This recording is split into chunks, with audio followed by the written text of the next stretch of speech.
That video shows me in the worst possible light on my worst possible day, and that's not who I am.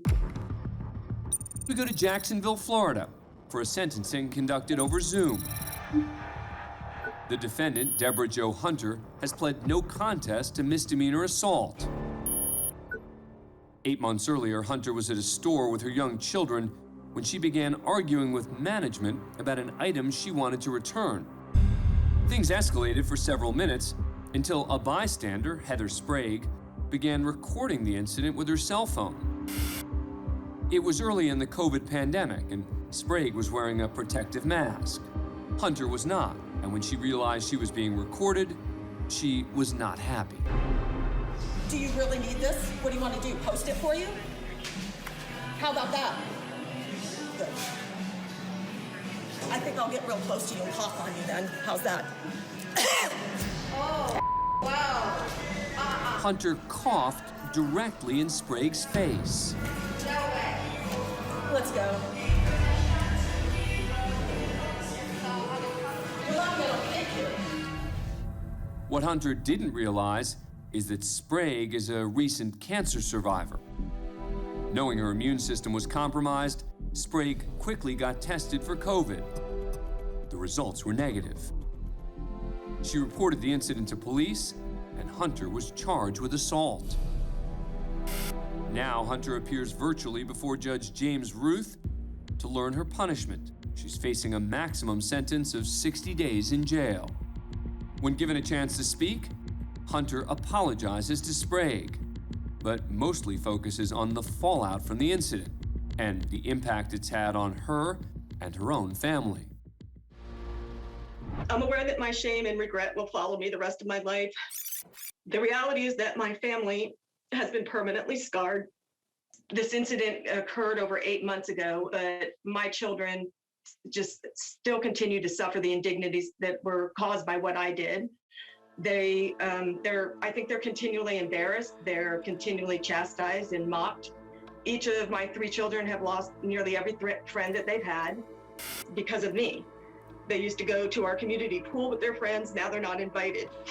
We no longer take our family bike rides around the neighborhood. And it's clear that the majority of our neighbors no longer wish to associate with us on even the smallest of levels. I think the hardest part of this is that video shows me in the worst possible light on my worst possible day, and that's not who I am. And if I could take it all back, I obviously would take it all back. Everything just kept piling on and piling on and piling on, and I just kept trying to push it down.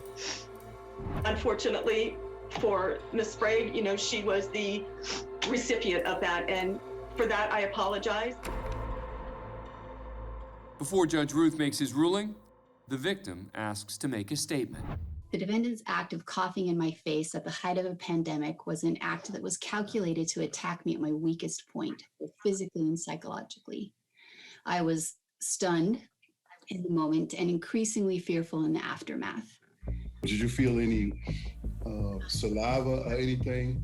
It was a forceful enough cough that her spittle landed on me. I worried for the health and safety of my family. I scrambled to find COVID testing that was not readily accessible at that time, and ultimately I paid out of pocket to be tested. That was not the knee-jerk reaction of an overprotective mama bear. It was an episode that was rooted in privilege and entitlement with an immunity to consequences. I felt strongly at the time, and I continue to feel strongly today, that there should be some accountability for the actions of the defendant. Next, it's the judge who has a few words about what he did and did not hear from the defendant.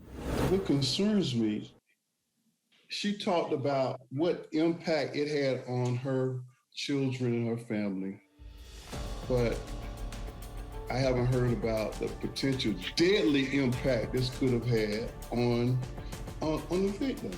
So I will adjudicate you guilty, place you on 6 months probation, also anger management, and 30 days Duval County Jail with credit for 1 day. In addition to the sentence of 30 days in jail with 1 day served, Hunter must also pay a $500 fine and reimburse Sprague $150 for the out-of-pocket COVID test expense. Thanks for being a fan of CourtCam. Subscribe to A&E to never miss a new video and catch full episodes on aetv.com.